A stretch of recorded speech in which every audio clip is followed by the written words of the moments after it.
This is the exact moment everything went wrong. If one sentence had been said differently, this entire situation would have ended, but it wasn't. And because of that, it escalated in the worst possible way. So now everyone is watching. The room is quiet. Too quiet. I realize this is the moment to speak up, say something, anything, but instead, I hesitate. Because now it feels awkward. And awkward feels worse than wrong. You know that feeling, right? When the window of opportunity to correct something is just a few seconds long, and if you miss it, the social cost of speaking up suddenly feels way too high. The silence is stretching out, getting thicker and more uncomfortable with every passing millisecond. All eyes are on me, expectant. My brain is screaming, just say it. Fix it now. But my mouth feels like it's been glued shut. The pressure is immense. It's not about being right anymore, it's about not making the scene, not being the person who disrupts the flow. So, I just stand there, frozen, a polite, stupid smile plastered on my face while my insides are churning.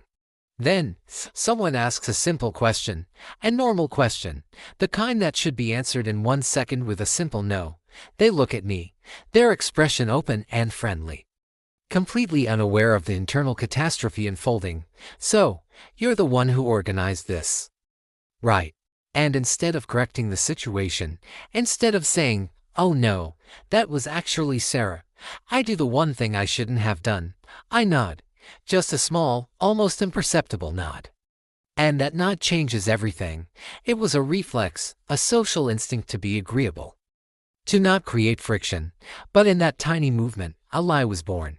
A whole new reality was created, and I was suddenly the main character in a story I never wanted to be in. The nod hangs in the air, a silent confirmation that seals my fate. It's like watching a car crash in slow motion, except I'm the driver. And my foot is inexplicably pressing the accelerator. People immediately react. The relief in the room is palpable. Someone says, "Oh, okay, that makes sense." Another person chimes in, "So that means you're handling the follow-up questions." Now expectations exist. Roles have been assigned. I try to back out. I open my mouth and say, "Well, actually," but someone cuts me off. Great, because I had a question about the budget. Every attempt to clarify just makes it worse. Every word digs a deeper hole. I try to subtly deflect. "You know, Sarah might have more details on that." But they just reply, "No, it's fine. You can just tell us." My nervous glances around the room are met with friendly, trusting smiles. My own smile feels like a mask that's cracking under the strain. My internal monologue is just a continuous scream of panic. I feel sweat beading on my forehead. How did this happen? It was just a nod, a tiny, little, insignificant nod. And now I'm apparently in charge of a project I know almost nothing about.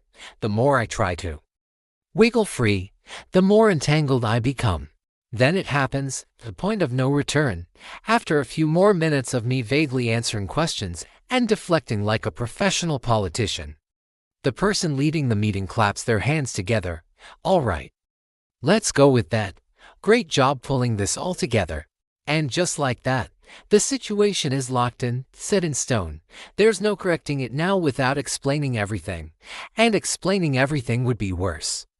I'd have to admit that I let everyone believe a lie for the last 10 minutes just to avoid a few seconds of awkwardness. I'd have to unravel the entire conversation, making everyone feel foolish and making me look like a complete idiot. The ship has sailed, the train has left the station, and I am most definitely on it, heading to a destination I never chose. There's a finality in their tone. It's over. The decision is made. My fate is sealed. I realize this is no longer about being right. It's not about truth or honesty. It's about surviving the moment with my dignity intact, or at least, what's left of it. So I commit, fully. I square my shoulders, take a deep breath, and say, "Absolutely, happy to take the lead on this." A part of my soul shrivels up and dies. But on the outside, I look confident, in control. I've accepted my new and earned responsibility. I'll just have to figure it out. How hard can it be, right? I'll just find Sarah after the meeting and explain everything. It'll be a funny story we'll laugh about later. And that's when it hits me. This isn't ending today. As the meeting wraps up and people start filing out, the main client walks up to me, shakes my hand, and says, "Looking forward to working with you directly on the next phase. My assistant will schedule a call for tomorrow morning. This is only getting started. Part 3 is where it completely falls apart." Don't forget to subscribe to Funny Stories so you don't miss it.